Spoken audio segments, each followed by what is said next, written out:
Deal with it.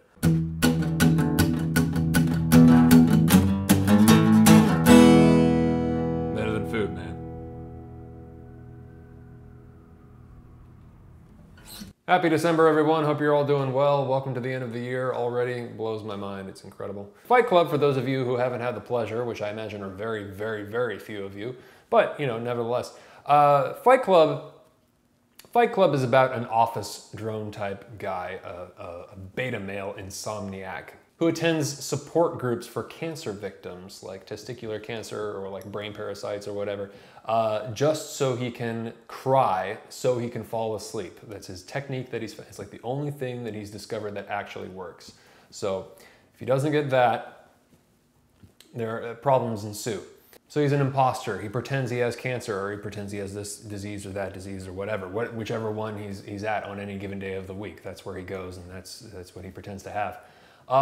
So everything works fine until this other woman shows up, who he starts you know, paying attention to because she's at the same places he goes, and he can't cry, he can't reveal himself every time she's around. Her name is Marla Singer, and she completely disrupts his whole modus operandi for sleeping. So now he can't sleep. Now he's got some serious issues.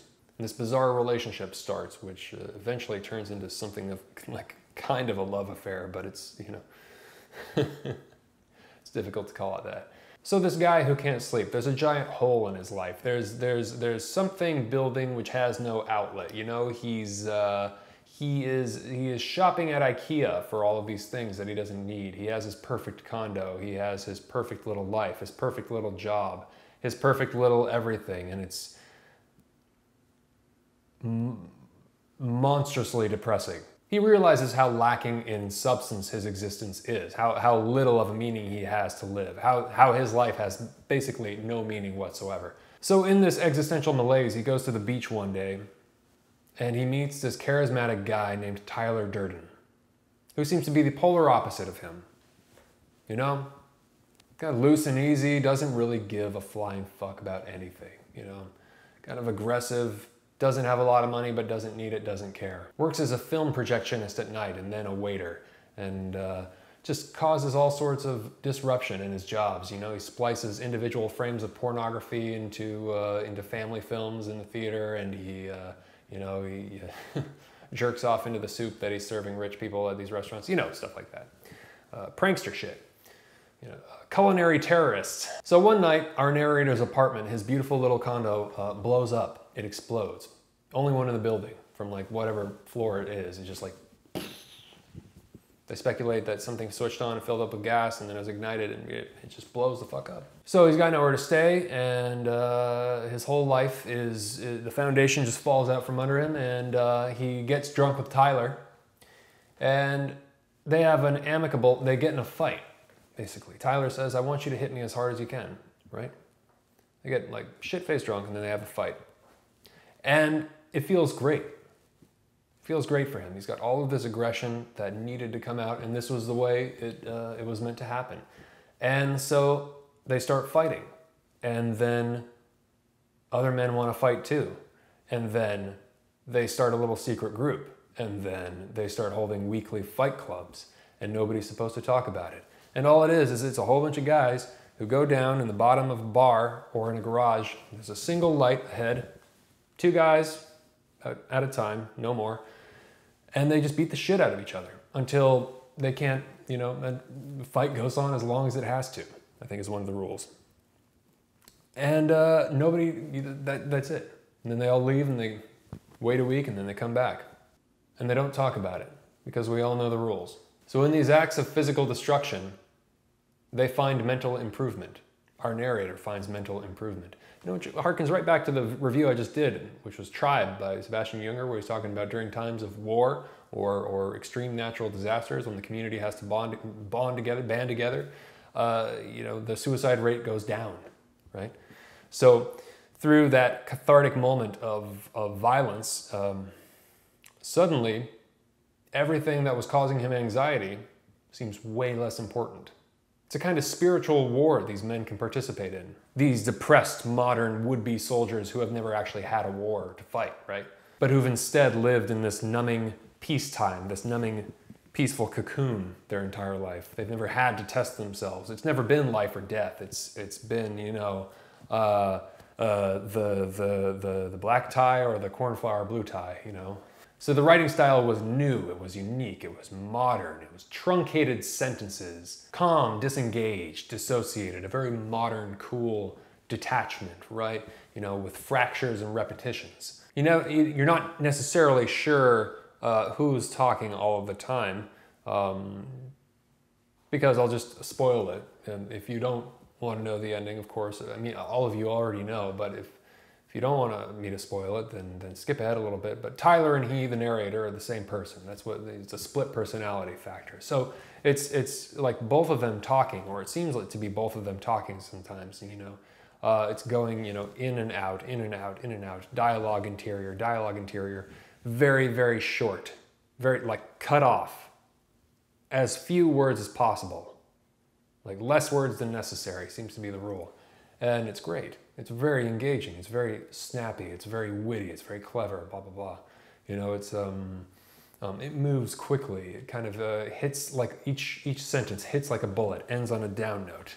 Not quite as cold as like American Psycho by Bret Easton Ellis, but in that same world, undoubtedly. I think that Palahniuk was inspired by, or was at least a fan of Ellis.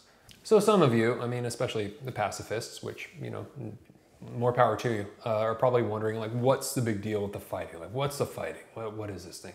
You know, well, I'll let him talk about it a little bit. You know, there's this great interview with Palahniuk from Playboy, which I wanted to read a little bit from. Playboy asks Palahniuk, "Are you a fighter?"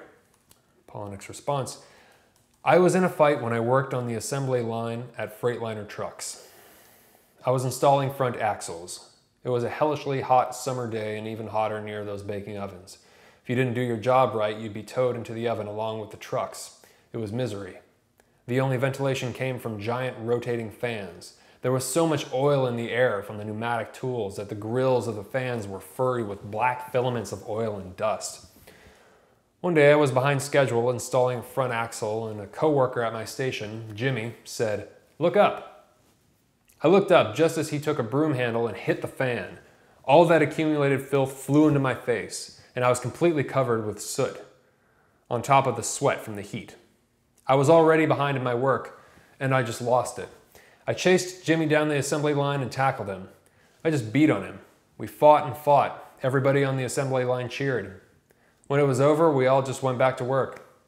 I realized in that moment we'd expressed this horrible misery that everybody had been feeling that day. After that, Jimmy was my best friend, and I couldn't get rid of him. Since then, I've been fascinated by the dynamic of that day." Now, of course, that's going to get a lot of flack from a lot of people, and there's one particular interview which I loved hearing Chuck speak in, but which I absolutely could not stand the interviewer. I'll link to it. It's on this podcast called Mel something. But Palahniuk is doing a great job just being very patient with this guy, asking him questions. This guy keeps trying to like pinhole him into, like trying to shove him in a corner and make him feel responsible for inspiring far-right extremists right now, you know, in the alt-right or whatever. And Chuck's just like not having it. And there was like one point where like the guy was like asking him what Chuck Palahniuk thought about toxic masculinity, as he put it. And you can almost hear the grin on Palahniuk's face. You know, it's just like, oh, fucking for real. Oh, what a piece of shit. Personally, I'm much more worried about people who think there's something toxic about masculinity. So I'll leave it at that. So nihilism is Tyler Durden's gasoline, right? I mean, everything is meaningless. Nothing means anything, but it's very joyful for him because, you know, that's what allows him to go and do the things that he does. These giant pranks, these increasingly dangerous acts of disruption. So the interesting thing is that, you know, it's very, very meaningful to him, you know, all of this nihilism. So, you know, there's all sorts of contradictions at play. But basically for him, you know, vengeance for existence unifies the group in their destruction. It's definitely fascist in that respect because it starts turning into kind of this domestic terrorist group, right? You know, first it's pranks and getting into fights and then just like fucking up a little bit of public property. But then it starts really like, you know, like guns, murder, you know. He seeks to use hopelessness as a catalyst for hope for him, himself, you know, and all these men that are part of the group. For Tyler, lose all hope. All you have is responsibility for yourself. And nobody can take care of it except for you. Lose everything and you're free. You know, self-destruct and you'll discover how to be born again. So, it's interesting. So again, spoiler, you know, Tyler and the narrator are the same person. It's not much of a spoiler. Y'all know the story already. And even if that was a spoiler, it doesn't matter. It's not why you're reading the book, you know.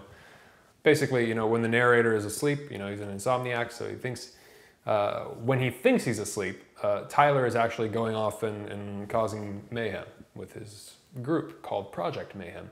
So it's no wonder he's tired all the time. The narrator's tired all the time. It's because he has this other personality that wakes up when he falls asleep. So my friend worked as a tailor back in Portland, Oregon at one point, and Chuck Palahniuk was his client. And he was doing a fitting with Chuck one day in the store, and they were in the dressing room together. And my friend is sewing something, you know, he's doing a fitting for Chuck. And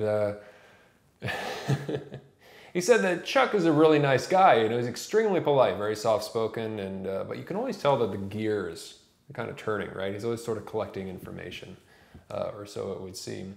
And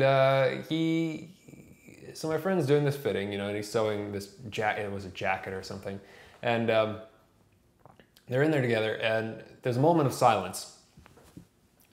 And then Chuck says, you know, they used to sew mental patients into their straitjackets.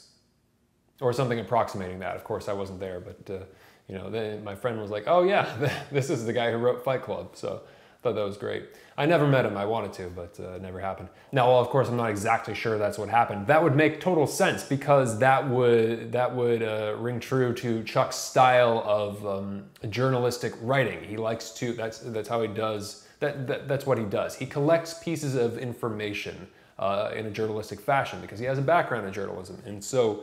You know, he'll pick up things from people at parties or anecdotes, and he'll stitch them all together in this, you know, cohesive project, in this coherent narrative. Fight Club, for example, is full of odd information and facts and moments that are inspired by real life. For example, Project Mayhem, which is organized by the protagonist, antagonist of the book, Tyler Durden, was based off of a real thing called the Cacophony Society. And the Cacophony Society was this group started on the West Coast that would stage these public acts of disruption, right? Like these big pranks, essentially. And I think a couple of the members actually went on to go start Burning Man. I'm not totally 100% on that, but I think that's the case. But there was one particular event called Santacon '96, which Palahniuk took part in. And it was basically like everybody dresses up in a Santa suit, you know, and you know, gets fucked up, gets drunk, and just goes on a rampage and just causes mayhem publicly. So, you know, just like getting drunk on airplanes and like just like fucking shit up. I don't know. I think a lot of women dressed up as Santa and they like, you know, flash people because they're anonymous, and so, you know, it sounded like a good time, and it made me realize. There's actually this documentary which I've linked to in the description box below, which is awesome if you're from Portland, Oregon, because you get to see what it was like in the mid-90s, in '96. I mean, it was like it's so cool for me to go and see, because I was only a few minutes away, but I was only like, what, 7 years old? So, but I recognize all these spots and these places where all these Santas are going and causing trouble. And like I recognize, you know, the Alibi, the dive bar, which is a notorious bar. I mean, that's an old place too. My dad had stories about the Alibi back in the day. That has always been like a place for bad behavior. Portland used to be like rough around the edges. Portland used to be like a pretty tough town, and now it's all, you know, cute as hell. But hey, whatever, you know, it's still a great place. Anyways, moving on. But that's what, you know, that's the significance of the Santa hat. That's why Fight Club makes me think of Christmas. I don't know why. It always makes me think of Christmas. Maybe I think of Fight Club during the holidays too, because December is like it's like one of the shittiest times of the year up in the Northwest. It's when everything is like dead and dying and grim and cold, and it's like sideways rain, and it's like that time of the year where you could really just use a good Fight Club. The year's over, you're pissed off because it didn't go how you wanted it to, and you just want to go down into a basement and beat the fuck out of somebody. So Palahniuk went on a camping trip once, and there was some sort of altercation with this guy playing music. I think how the story goes is Chuck asked him to turn it down, and the guy was like drunk or something and got pissed off, punched him in the face. So Chuck gets punched in the face and goes back to work after the weekend. And you know, he's all screwed up. He's got like bruises and shit, and nobody asks him about it. Nobody says a word. Nobody wants to know. Somebody says, ah, interesting. You know, if you look like you've been beat up, nobody's gonna ask you about your personal life. Nobody wants to know. I just finished Fight Club for the very first time. Never read it before. Somehow made it through the 28 years of my life without reading that book. Especially growing up in the Northwest, it's probably why, because I always knew it was gonna be there. You know, like every other teenage male in America growing up in the early 2000s, of course I saw it. I saw the film multiple times. It's a masterpiece. It's a classic as far as I'm concerned. It's the quintessential example of suppressed male testosterone taking its revenge on the world. I mean, if you were a young kid around that time and you just had like, you know, you were in your rebellious phase, or you just discovered punk rock or metal or whatever, I mean, like, of course you liked Fight Club. Everybody loved Fight Club. You know, it was, it's phenomenal. It was like, call it the zeitgeist or whatever, you know, like what, I don't care, you know, it's like, yeah, it's popular and it's mainstream because it was like a huge movie. And it, you know, it was actually initially a heavy failure at the box office, but later grew to become like this cult icon. So that's totally rad. I mean, that was a big deal for us, you know, that movie was a big deal.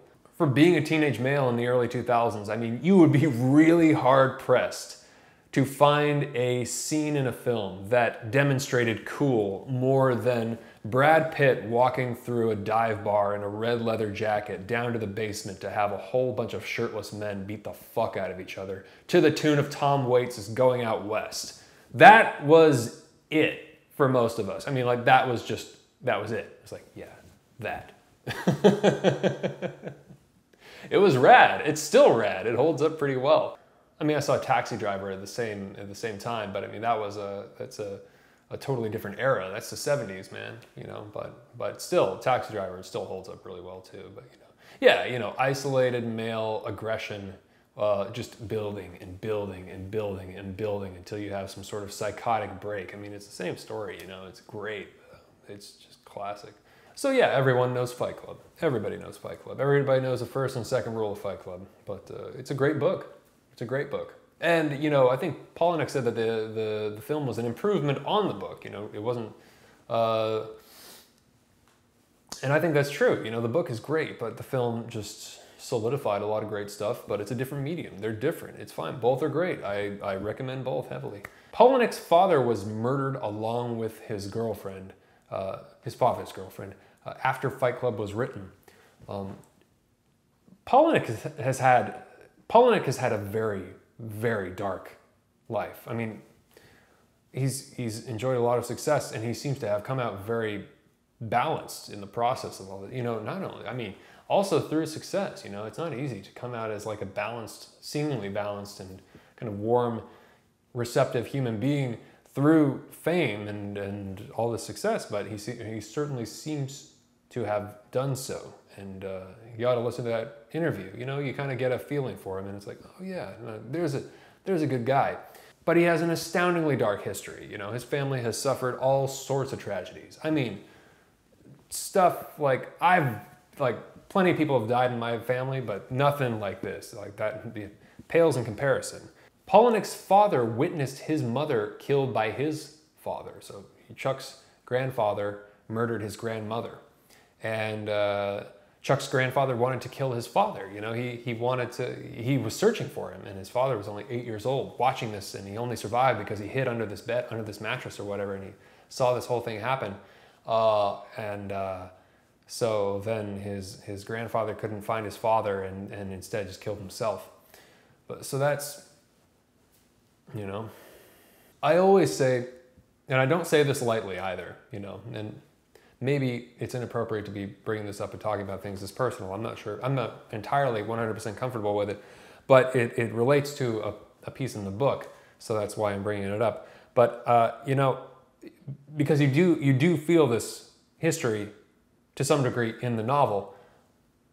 And it goes back to the thing that I'm always saying is that, which is, you know, the best authors, the best writers have tremendous issues with either their fathers or, you know, their family, you know, like, but usually their fathers, it seems to be. I can't find any like tremendous writers or authors who don't have at least some issues with their fathers. It's interesting to know. So we're going to talk about that a little bit. Let's see here. Page 141. Fight Club, man. So good. All right. What you have to understand is your father was your model for God. Behind us, my job and my office are smaller, smaller, smaller, gone. I sniff the gasoline on my hands. The mechanic says, if you're male and you're Christian and living in America, your father is your model for God. And if you never know your father, if your father bails out or dies or is never at home, what do you believe about God? This is all Tyler Durden dogma, scrawled on bits of paper while I was asleep and given to me to type and photocopy at work. I've read it all. Even my boss has probably read it all. What you end up doing, the mechanic says, is you spend your life searching for a father and God. What you have to consider, he says, is the possibility that God doesn't like you. Could be God hates us. This is not the worst thing that can happen. How Tyler saw it was that getting God's attention for being bad was better than getting no attention at all. Maybe because God's hate is better than his indifference. If you could be either God's worst enemy or nothing, which would you choose? We are God's middle children, according to Tyler Durden, with no special place in history and no special attention. Unless we get God's attention, we have no hope of damnation or redemption. Which is worse, hell or nothing? Only if we are caught and punished can we be saved. Some serious, like, Cain and Abel shit right there. It's good stuff. But I thought that passage was particularly relevant to, like solidifying the historical context of Palahniuk and what the novel is fully about, you know. I thought that was great. But again, Palahniuk seems to have come out of this thing, you know, as a great human being, you know, which is no small task. That is you know, that's basically, Palahniuk serves as a great argument for optimism simply as he is, right? So, you know, it's like, even if you have that fucked up of a past, that much tragedy, and, you know, and you don't let it drag you down into like the pits of wallowing despair, or you just don't get traumatized by it somehow, which you know, is very impressive. You can still, or you can use it, it seems like you can use that past, you can use that pain to build something, right? You can build it into something incredible, something that will have a tremendously positive impact while, you know, possibly revealing some truths, even if they're painful.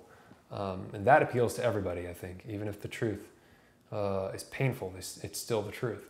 And there are some interesting truths in Fight Club about men, about masculinity. Sometimes the greatest things come from the darkest places. Always remember that.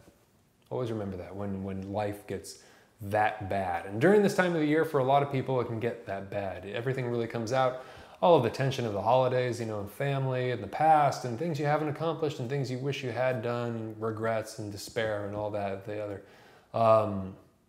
Just remember, you know, those darkest moments of your life can produce great things, whether they strengthen you somehow or they are the catalyst for some sort of creative project or something that resonates tremendously with you and other people. I mean, you know, this too shall come to pass, right?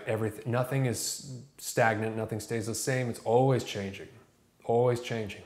So I'll leave you with one more thing that I think is unbelievably valuable that I'd like you all to remember. If you're writers or aspiring writers, or, you know, if you're just thinking about getting started on that track. For those of you who are trying to be writers, but you're stopping every 15 minutes to go do your dishes or fold your laundry because every time you sit down to write, everything else seems incredibly important. Because that's, trust me, I know. That's how this shit goes. It's how we play this game. So this is from that same interview with Playboy. Playboy says, "Were you discouraged when your first novel, Invisible Monsters, was rejected?" Which it was. And Palahniuk says, "Well, it's devastating, but you get really clear that you aren't writing solely for the public. You are clear that you have to find the more immediate rewards of writing. You might as well be in love with whatever you're working on, whether or not it's a success. Writing is never wasted time. Writing is never wasted time." What a brilliant reminder. I struggle to remember that every day, you know. Writing is never wasted time. And I know that can kind of like come off as, you know, sort of like self-helpy or self-improvement. Well, fuck it, I don't know. There's nothing wrong with self-help or self-improvement.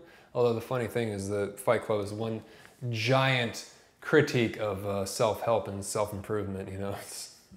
That's one of the great jokes of the whole thing. But the funny thing is that Palahniuk went off and started like teaching classes to help people write and to help people write better, you know, and he's the author of that. So it's like, you know, there's all these kind of there's a great sense of humor. Even in that interview, the Mel one, you know, I think he said he identified as a nihilist, but, you know, of course he's not a nihilist. Not really, you know, because he has too much of a heart. He's too polite.